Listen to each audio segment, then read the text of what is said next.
नमस्कार साथियों, स्वागत है आपका इस सेशन में जहां हम विजन आईएएस की मंथली मैगजीन को कवर कर रहे हैं। तो हमने कल के जैसे सेशन में लेक्चर में हमने देखा कि पॉलिटी एंड गवर्नेंस का हमने इसको कंप्लीट कर दिया था। अब हम उसके आगे कंप्लीट करना चाहते हैं। कुछ वजहों के कारण मैं मतलब पॉलिटी गवर्नेंस और उसके आगे का जो सेशन था वो मैं नहीं ले पाया था, तो उसके आगे का मैं आज लूंगा। उम्मीद है आप लोगों को पॉलिटी एंड गवर्नेंस का सेशन अच्छा लगा होगा, आप प्रॉपर इसे देख रहे होंगे और साथ ही साथ आप इसका लाभ भी उठा रहे होंगे। तो चलिए आज उसके आगे का देखते हैं, और उसके आगे का जो पहले हम विषय सूची देख लेंगे कि क्या विषय सूची है इसकी। तो हमें आज आगे जो पढ़ना है वो अंतर्राष्ट्रीय संबंध है ना, तो इसके बारे में आज हम देखेंगे। तो इससे रिलेटेड जितने भी टॉपिक हैं इनका पूरा देखते हुए, जैसे Bharat Sri Lanka, Bharat France neighbourhood first नीट, भारत की ऊर्जा कूटनीति, बहुपक्षीय विकास बैंकों को मजबूत करना, शंघाई सहयोग संगठन, काला सागर अनाज समझौता, और इसके साथ ही संक्षिप्त सुर्खियां जितनी भी हैं उनको पढ़ते हुए हम आगे बढ़ेंगे। तो हमारा जो आज का पहला टॉपिक है वो है भारत श्रीलंका, है ना। तो इसके बारे में हम देखेंगे। तो ये हमारा जो पहला टॉपिक है भारत और श्रीलंका के बारे में। तो इससे पहले हम देखेंगे सुर्खियों में क्या है। तो इसके शीर्षक क्या है? कनेक्टिविटी को बढ़ावा देना, समृद्धि को तीव्र करना, अब भारत और श्रीलंका की आर्थिक साझेदारी को बढ़ावा देना। तो ये संबंध पहले हम देख लेते हैं। जैसे 2022 में आर्थिक संकट के दौरान जब मैं श्रीलंका में हुआ था, तो उनके पीछे आर्थिक संकट के जो सबसे बड़ी कारण थी कि उन्होंने एक तरह से कह सकते हैं कि जो खेती की वो तकनीकी अपनाई थी, ऑर्गेनिक खेती, उसके कारण क्या हुआ था कि वहाँ फूड की एक तरह शॉर्टेज हो गई थी। और उसकी बहुत सारी नीतियों के कारण, है ना, जो जनता में विद्रोह की भावना उठ गई थी। तो जब 2022 के आर्थिक संकट के दौरान भारत ऐसा पहला देश था जिसने अंतर्राष्ट्रीय मुद्रा कोष में श्रीलंका को वित्तीय मदद और ऋण पुनर्गठन का समर्थन किया था। और साथ ही साथ भारत ने श्रीलंका को मुद्रा स्वैप और क्रेडिट लाइन सहित खाद्य एवं वित्तीय सहायता में लगभग 4 बिलियन अमेरिकी डॉलर प्रदान किए, और साथ ही साथ आवश्यक वस्तुओं की कई खेपें भेजी। और श्रीलंका के सरकार को भारत ने IMF और पेरिस क्लब के साथ गहन वार्ता की। इस वार्ता के परिणाम स्वरूप ऋण राहत और वित्तीय सहायता को अंतिम रूप दिया जा सका। तो ये आर्थिक संकट के दौरान भारत ने श्रीलंका की मदद की थी, जिस कारण से क्या हुआ था कि भारत और श्रीलंका के संबंधों में सुधार आया था, है ना। और अन्य संबंधित तथ्यों में देखेंगे, जैसे श्रीलंका में यूनिफाइड पेमेंट इंटरफेस (UPI) जो डिजिटल पेमेंट है ना, भुगतान सेवा, उसकी शुरुआत की गई, जिसमें त्रिकोमाली में नवीकरणीय ऊर्जा और आर्थिक विकास परियोजनाओं हेतु भारतीय रुपयों को व्यापार की मुद्रा में नामित किया गया, है ना। और साथ ही साथ क्या दिया है, व्यापार और लोगों की यात्रा को बढ़ाने के लिए दोनों देशों ने नागपट्टिनम तमिलनाडु और कांकेसंतुरई श्रीलंका के बीच यात्री नौका सेवाएं शुरू करने का निर्णय लिया है। तो ये हो गया, है ना। अब हम देखेंगे जो इनकी आर्थिक कनेक्टिविटी है किस हिसाब से है। तो अगर कुल व्यापार देखेंगे आप, तो वर्ष 2021 में लगभग 5.45 बिलियन अमेरिकी डॉलर के कुल द्विपक्षीय वस्तु व्यापार हुआ था, है ना। और साथ ही साथ भारत जो था प्रत्यक्ष विदेशी निवेश के मामले में सबसे बड़े योगदानकर्ताओं में से एक है। कहने का तात्पर्य ऐसा है कि एक तो हमारी जो नेबरहुड फर्स्ट की नीति है ना, और दूसरी कारण ये है कि श्रीलंका जो है हमारा एंशियंट टाइम से, अगर हमारे स्क्रिप्चर देखेंगे आप, जो एंशियंट बुक हो गई, रामायण हो गई, महाभारत हो गई, है ना, इसमें पढ़ेंगे तो श्रीलंका का जो भारत के साथ कनेक्टिविटी है वो एंशियंट टाइम से है, और जो संबंध है वो भी अच्छा है। तो उस कारण से क्या है कि जो हमारा श्रीलंका है, हम उस पर प्रत्यक्ष विदेशी निवेश में सबसे बड़े योगदानकर्ताओं से एक है। और साथ ही साथ क्या है कि हमने श्रीलंका भारत के साथ 1998 में एक तरह से FTA यानी भारत श्रीलंका मुक्त व्यापार समझौते पर हस्ताक्षर किए थे, और इसे 2000 में लागू किया गया था, जिस कारण से क्या हुआ था कि दोनों देशों के बीच हवाई कनेक्टिविटी भी बढ़ाई गई, है ना। ओपन स्काई और एयर बबल व्यवस्था जैसे समझौते भी किए गए। तो ये सब क्या है कि भारत में जो आर्थिक कनेक्टिविटी सुधारी गई, किसके साथ? श्रीलंका के साथ। तो ये हो गया। अब हम देखें, जैसे इस मैप में आप देख सकते हैं कि इंडिया श्रीलंका की जो जियोग्राफिकल कंट्रास्ट है, जैसे आप यहाँ देख सकते हैं पाक स्टेट है, ये जो अपना है गल्फ ऑफ मन्नार। तो ये जो है, ये एक तरह से सीमा का निर्धारण करती है इस दोनों के बीच में, है ना, पागवे और ये भारत और श्रीलंका के बीच में। तब और ये जैसे मैप में दिया गया, और हम देखेंगे जो और सहयोग किए गए हैं जैसे श्रीलंका में और क्या क्या सहयोग किए गए। तो आप देखेंगे विश्व के लगभग 2/3 तेल का व्यापार श्रीलंका के दक्षिण भाग से होकर गुजरात जाने वाले मार्ग में होता है। साथ ही साथ कंटेनर की सहायता से होने वाली 50% माल की आवाजाही भी इसी जलमार्ग से होती है, जो यहाँ से जाके जाती है, इधर साइड जो आती है, और साथ ही साथ इधर से जो आती है ये अपना गुजरात में जो जाती है। तो कहने का तात्पर्य इधर से होता है। और क्या है, भू राजनीतिक महत्व में देखेंगे तो अपनी नेबरहुड फर्स्ट फर्स्ट की नीति जैसे हमने आपसे बताई, है ना। सागर विजन भी एक महत्वपूर्ण भागीदार है इसमें। और साथ ही साथ क्या है कि सागर का असर ऐसा है कि क्षेत्र के सभी के लिए सुरक्षा और विकास संबंध कराना। सैन्य महत्व में देखेंगे तो श्रीलंका अरब सागर और बंगाल खाड़ी में स्थित है ना। यह भारतीय नौसेना के दोनों बड़े बेड़े दोनों ही भौगोलिक सीमाओं के लिए प्रवेश कर सकते हैं, तो इस हिसाब से ये सही है। और साथ ही साथ मित्र शक्ति नामक सैन्य अभ्यास में हमारा किसके साथ होता है, भारत और श्रीलंका के बीच होता है ना। स्लाइनेक्स नामक नौसैन्य अभ्यास भी आयोजित किया जाता है।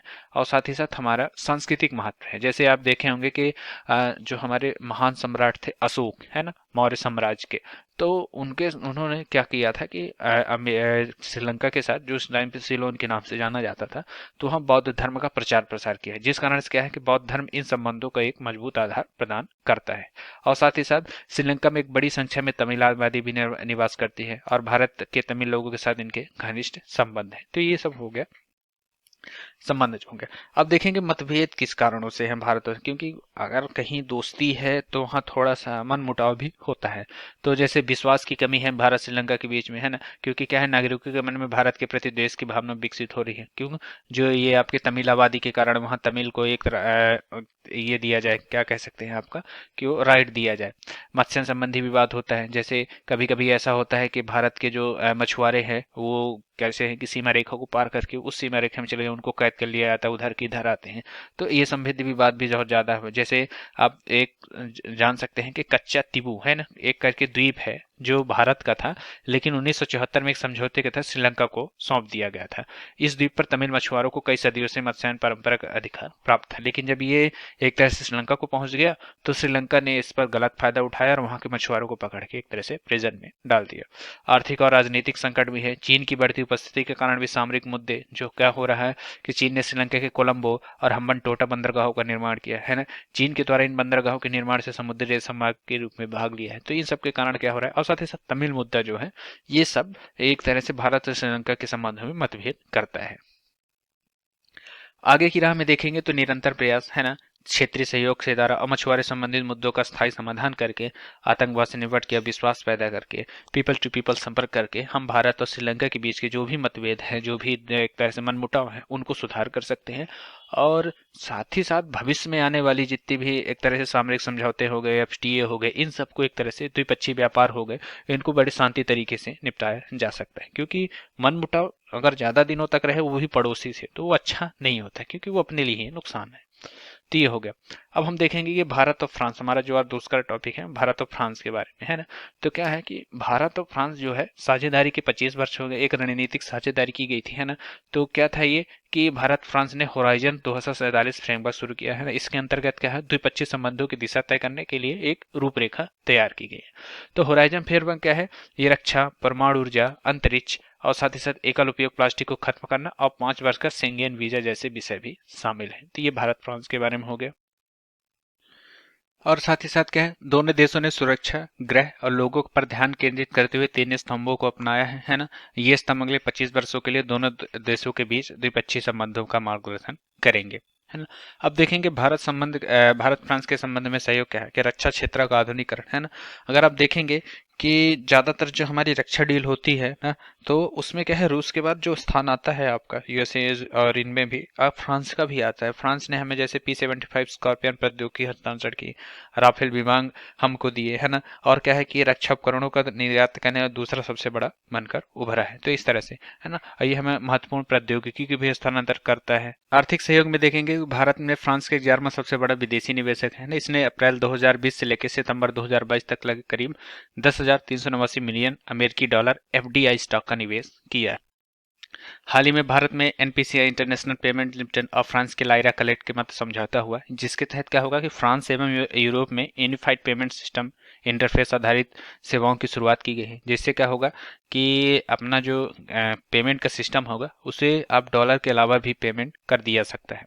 आतंकवाद से निपटने के भी दोनों देशों के बीच में एक तरह से आप कह सकते हैं कि द्विपक्षीय एक तरह से आतंकवाद पर व्यापक अब समय हुआ है।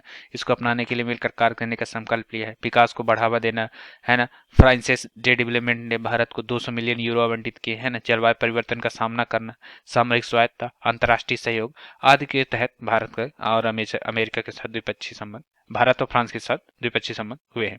और क्या है कि फ्रांस ने निम्नलिखित संस्थाओं को भारत में शामिल करवाने का सहयोग किया है, जिसमें क्या है आपका मिसाइल प्रौद्योगिकी नियंत्रण व्यवस्था, है ना। और साथ ही साथ वासेनार व्यवस्था, ऑस्ट्रेलिया समूह, ये हो गया। तो क्या है कि विदेशी मामलों के संबंधित समिति जो है उसने भारत की नेबरहुड फर्स्ट नीति की 22वीं रिपोर्ट संसद को सौंपी है।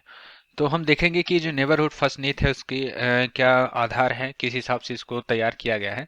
तो ये क्या होता है, पड़ोसी देशों के साथ संबंध मजबूत करने पर जोर देता है और क्या है कि पड़ोसी देशों के साथ परस्पर परामर्श, गैर पारस्परिक, निस्वार्थ और परिणाम उन्मुख दृष्टिकोण को अपनाने का एक तरह से नियमबद्ध तरीके बताता है। और यह क्या करता है, ये बेहतर संबंध स्थापित करने के लिए सम्मान, संवाद, शांति, समृद्धि और संस्कृति के सिद्धांतों का इस्तेमाल करता है ना।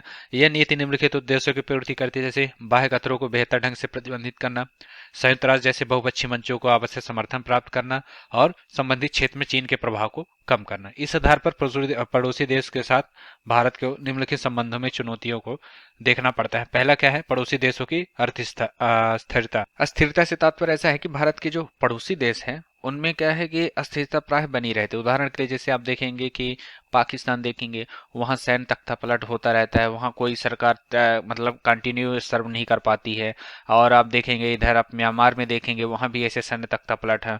वर्तमान समय में अगर आप देखेंगे तो एक तरह से अपना जो श्रीलंका का जो हाल है वहां भी यही हालत है। तो क्या है कि पड़ोसी देश से जब अपनी राजनीतिक संकटों के कारण फंसे रहते हैं, उनमें अस्थिरता रहती है, तो इससे संबंधों में चुनौतियां उत्पन्न होती है। आर्थिक संकट में क्या होता है कि श्रीलंका और पाकिस्तान कोविड महामारी के बाद अति मुद्रास्फीति का सामना कर रहे हैं, जिससे उनकी आर्थिक कमजोर हो रही है।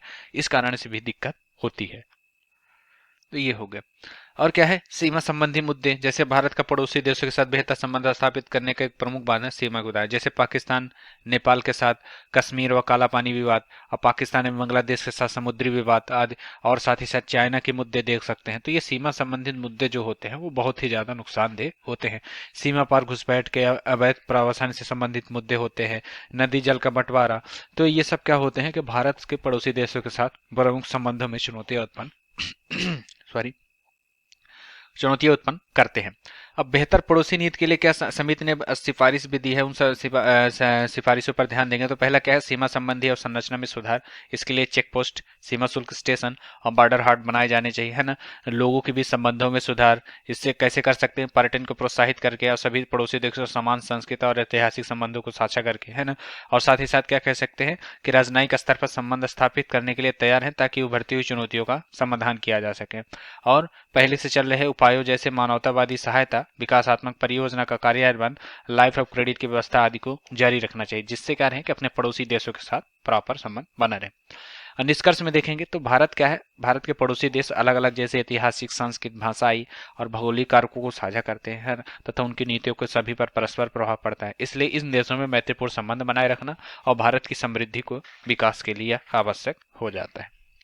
अब जो हमारा आज का चौथा टॉपिक है, भारत की कूटनीति, है ना, इंडियन एनर्जी डिप्लोमेसी। तो ये क्या होता है कि दक्षिण पूर्व एशियाई देशों के साथ विद्युत ऊर्जा कूटनीति, भारत की ऊर्जा कूटनीति। तो दक्षिण पूर्व एशियाई देशों के साथ विद्युत के व्यापार पर विचार किया जा रहा है ना।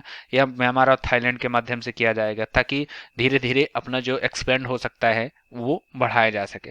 तो ऊर्जा कूटनीति देखेंगे तो क्या होती है कि इसके लिए ऊर्जा के संधारणीय स्रोत को सुरक्षित करने के साथ साथ इसकी आर्थिक समृद्धि को सुनिश्चित करना, है ना।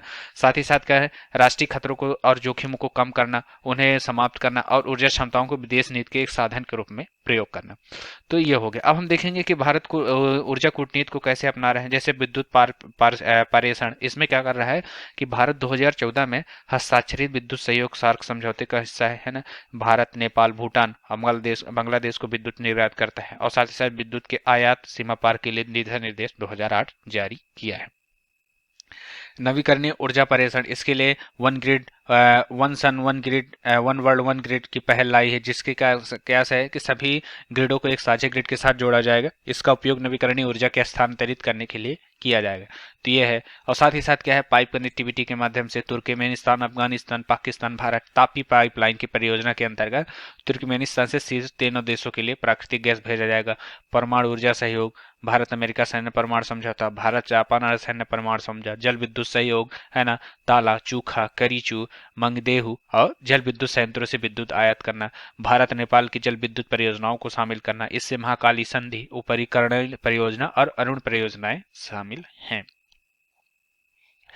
अब ये देखेंगे कि भारत की जो ऊर्जा कूटनीति है उसके समक्ष विभिन्न चुनौतियां क्या है। तो इनको एक लाइन में देखें, जैसे एकल क्षेत्र में भारत की निर्भरता, जैसे तेल और गैस के लिए 60% फारस की खाड़ी से आयात करना पड़ता है। विद्युत शुल्क है ना, क्षेत्रीय नेटवर्क उपयोग करने के पूर्व के लिए विद्युत पारेषण शुल्क तय करना जो चुनौतीपूर्ण कार्य है। तकनीकी बाधाएं आती हैं, साइबर सुरक्षा और कोयले पर अत्यधिक निर्भरता। क्या है कि विद्युत उत्पादन में कोयले की 50% से जारी है, जबकि गैर जीवाश्म स्रोतों की केवल 43% है। तो इस कारण से भी ये चुनौतियां उत्पन्न करता है। ऊर्जा अवसंरचना से संबंधित बाधाएं हैं। तो आगे की राह में देखेंगे इनको कैसे सुधारा जा सकता है या फिर इनको कैसे बेहतर बनाया जा सकता है। तो पहले क्या है, आयात का विविधीकरण करना चाहिए, है ना। और क्या करना चाहिए कि वर्तमान में तेल एवं प्राकृतिक गैस विदेश ओएनजीसी के पास विश्व के 15 और 32 तेल गैस परिसंपत्तियों की हिस्सेदारी है, जिससे क्या है कि आयात के स्रोतों पर विविधता लानी चाहिए। भौगोलिक लाभ, भारत अपनी रणनीतिक अवस्थिति का उपयोग इस क्षेत्र में वैश्विक स्तर पर देश के महत्व और भूमिका को बढ़ावा देने के लिए कर सकता है। निवेश और वित्तीय संसाधन, बेहतर निगरानी और सहयोग, तो इसके तहत क्या कर सकता है कि भारत अपना विद्युत कूटनीति को सुधार सकता है। अब जो हमारा आज का 5वां टॉपिक है, बहुपक्षीय विकास बैंकों को मजबूत करना। तो ये क्या है कि G20 की अध्यक्षता में स्वतंत्र विदेशी समूह आईईजी ने एमडीबी की क्षमता के दोहन पे एक रिपोर्ट का प्रस्तुत किया है, जिसमें क्या है कि बहुपक्षीय विकास बैंक क्या होता है कि संप्रभु राष्ट्रों द्वारा स्थापित सुपर नेशनल संस्थाएं है ना। और ये क्या है, विश्व बैंक, एशियाई विकास बैंक और Indian Asian infrastructure investment bank की आदि ऐसी कुछ संस्थाएं हैं ना। तो एमडीबी के एक ट्रिपल एजेंडे का प्रस्ताव किया गया है, जिसके है चरम गरीबी को समाप्त करना, साझा समृद्धि को बढ़ाना और ग्लोबल पब्लिक गुड्स में योगदान देना। अब वित्त क्या है, 2030 तक सतत वित्त पोषण प्रतिबद्धता को 3 गुना करना। तंत्र में क्या है, इसमें एक तीसरे वित्त पोषण तंत्र के गठन के लिए प्रस्ताव किया गया है। इसके अंतर्गत निवेशकों के साथ उद्देश्यपूर्ण ढंग से सहभागिता के लिए लचीली और नवोन्मेषी व्यवस्थाओं को अनुमति दी गई है। एमडीबी का जो महत्व है वो क्या है, वैश्विक अर्थव्यवस्था को स्थायित्व प्रदान करने के लिए अंतर्राष्ट्रीय स्तंभ, विकासशील और अल्प विकसित देशों की समृद्धि को बढ़ावा देना, निम्न लागत व लंबी अवधि वाला वित्त पोषण प्रदान करना, ये सब हो जाएगा। और इसमें समस्याएं में देखेंगे तो संरचनात्मक समस्या जैसे फ्रेमवर्क पुराना है और क्षेत्रीय मुद्दों पर ही ध्यान दिया जाता है, अपर्याप्त प्रतिस्पर्धा और समन्वय, विकास के लिए वित्त पोषण की महंगियां। तो ये इसके लिए नॉर्मल है, अब इसको ज्यादा जानना जरूरी नहीं है। बाकी इतना कर सकते हैं कि सरकार की सिफारिशें जो की गई है, तो जैसे है प्रत्येक एमडीबी के विजन के दस्तावेज में परिवर्तन करना, वित्त पोषण के स्तर में वृद्धि करना, नए लोचशील कानून और संस्थागत तंत्र विकसित करना और साथ ही साथ एमडीबी प्रणाली के आवश्यक सहयोगी गतिविधियां प्रदान करना। तो ये हो जाएगा। अब जो हमारा ये मेन टॉपिक है, इसको जानना आपके लिए बहुत जरूरी है, क्योंकि ये prelims of point of view से आपके मेंस के लिए, इंटरव्यू के लिए, मतलब एक तरह से देखा जाए तो ये बहुत ही इससे क्वेश्चन पूछे जाने की संभावना है। तो जो एससीओ है, संघाई सहयोग संगठन, यह एक वर्चुअल शिखर सम्मेलन संपन्न हुआ। इसके सम्मेलन में नई दिल्ली घोषणा पत्र पर हस्ताक्षर किए। संघाई सहयोग संगठन है क्या, इसकी स्थापना 2001 में की गई थी। शिखर सम्मेलन के दौरान रूस, चीन, किर्गिस्तान, कजाकिस्तान, तजाकिस्तान और उज्बेकिस्तान द्वारा। इसका जो हेडक्वार्टर है वो बीजिंग चाइना में है ना। सदस्य देशों में बोला जाए तो ईरान, चीन, रूस, पाकिस्तान, कजाकिस्तान, किर्गिस्तान, तिजिकिस्तान और उज्बेकिस्तान। और इसमें 3 पर्यवेक्षक देश और 6 डायलॉग पार्टनर्स हैं। भारत इसका सदस्य है। ये राष्ट्राध्यक्षों की परिषद का निर्णय लेने वाली सर्वोच्च संस्था है ना। साथ ही साथ इसमें सरकारों की परिषद का दूसरी सर्वोच्च संस्था है। 2 अस्थायी निकाय जैसे बीजिंग स्थित सचिवालय और ताशकंद स्थित क्षेत्रीय आतंकवाद विरोधी संरचना है ना।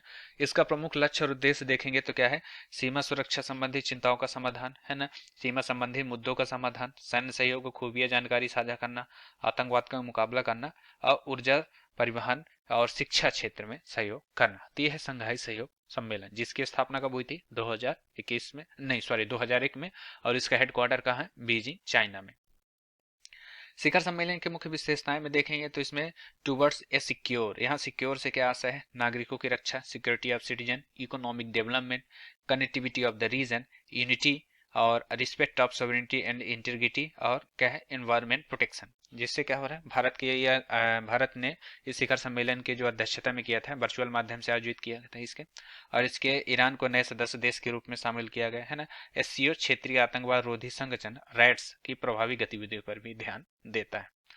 तो ये हो गया। अब इसमें देखेंगे कि इसमें भारत का महत्व क्या है एससीओ से। तो क्या है कि भारत के लिए भू राजनीतिक महत्व, जैसे बहुगुटबात, मल्टी अलाइनमेंट और रणनीतिक स्वायत्ता बनाए रखने के लिए, इस कारण से यह भू राजनीतिक महत्व है ना। क्षेत्रीय स्थिरता को बढ़ावा देने के लिए, जैसे दो एससीओ के तत्वाधान में अफगानिस्तान के साथ क्षेत्रीय सहयोग बनाए रखने के लिए 2005 में अफगानिस्तान कंटेंट ग्रुप एसीजी का गठन किया था। रूस यूक्रेन संघर्ष पर चर्चा और शांति पर जोर दिया जाता है, द्विपक्षीय संबंधों को मजबूत करना और क्षेत्रीय कनेक्टिविटी को बढ़ावा देना। और साथ ही साथ क्या है, तुर्कमेनिस्तान, अफगानिस्तान, पाकिस्तान, भारत, तापी पाइपलाइन, अंतर्राष्ट्रीय ऊर्जा, उत्तर दक्षिण परिवहन गलियारा, INSTC, चाबहार परियोजना, और क्या है, क्षेत्रीय व्यापार और सांस्कृतिक संबंधों को प्रोत्साहित करना।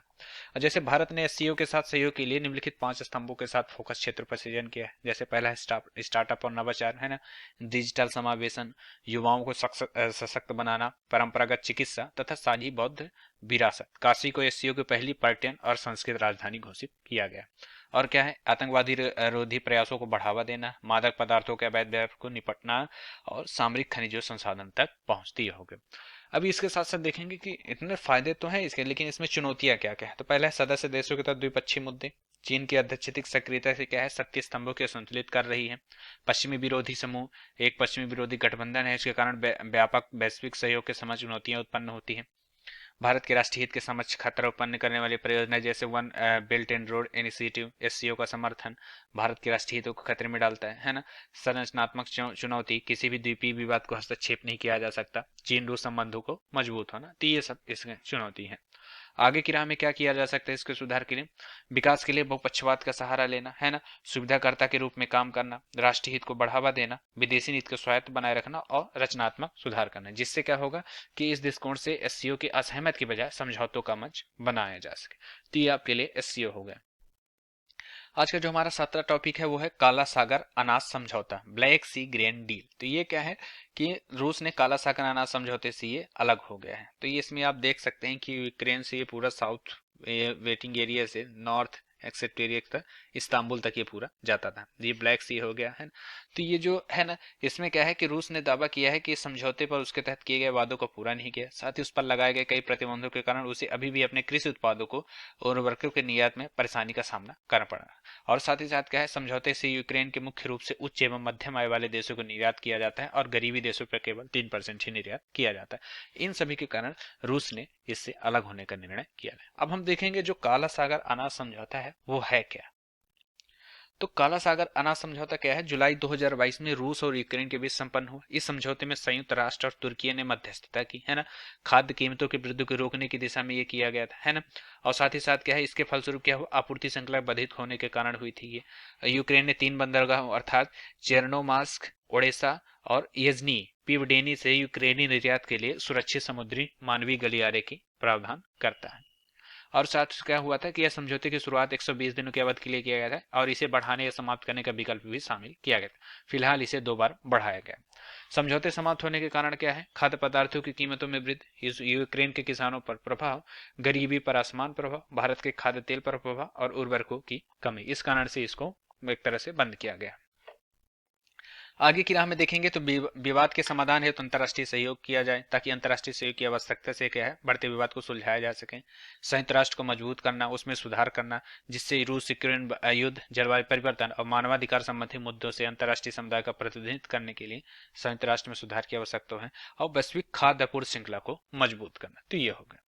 संक्षिप्त सुर्खियों में देखेंगे तो संक्षिप्त सुर्खियों में पहला है स्मार्ट पावर। ये क्या है कि संसदीय समिति ने स्मार्ट पावर के बारे में विचार किया है, जिससे क्या है, ये हार्ड पावर और सॉफ्ट पावर होता है। इसमें क्या होता है कि यदि कोई अपनी सैन्य क्षमता और आखिरी संसाधनों के माध्यम से किसी अन्य देश को प्रभावित करता है तो उसे हार्ड पावर कहते हैं। सॉफ्ट पावर क्या होती है, ऐसी क्षमता जो बिना किसी दबाव के दूसरे को प्रभावित करता है। हालांकि हार्ड एवं सॉफ्ट पावर और एक ही प्रकार की पावर है, जिसे स्मार्ट पावर कहा जाता है। तो ये हो जाएगा। तो अब इसमें इतना ही जानना जरूरी है।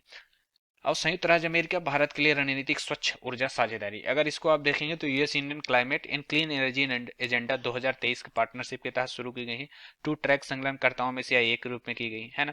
2030 में एजेंडा की घोषणा 2021 में की गई थी। इस उद्देश्य से जलवायु और स्वच्छ ऊर्जा संबंधी लक्ष्यों को ध्यान में प्रगति में तेजी लाने के लिए था। Climate action and finance mobilisation dialogue, है ना, रणनीतिक ऊर्जा साझेदारी, ये सब किया गया था। और क्या है कि भारत में जो अमेरिका और भारत द्वारा जारी संयुक्त घोषणा पत्र के प्रमुख बिंदु। तो इसमें क्या है, संयुक्त राज्य भारत नई और उभरती नवीकरणीय ऊर्जा प्रौद्योगिकी कार्रवाई मंच रिटैप शुरू किया है ना। इसका उद्देश्य क्या है, साझा महत्वाकांक्षी ऊर्जा के लक्ष्यों को प्राप्त करना और प्रौद्योगिकी के विकास में तेजी लाना, साथ ही साथ स्वच्छ ऊर्जा अपनाने में बढ़ावा देना है ना। भारतीय एजेंसी और अमेरिकी राष्ट्रीय प्रयोगशाला के बीच सहयोग करना, दोनों देशों में स्वच्छ ऊर्जा अपनाने को बढ़ावा देना और इमर्जिंग फ्यूल एंड टेक्नोलॉजी स्तंभ के तहत carbon capture utilisation and capture को शामिल करना। तो ये हो गया।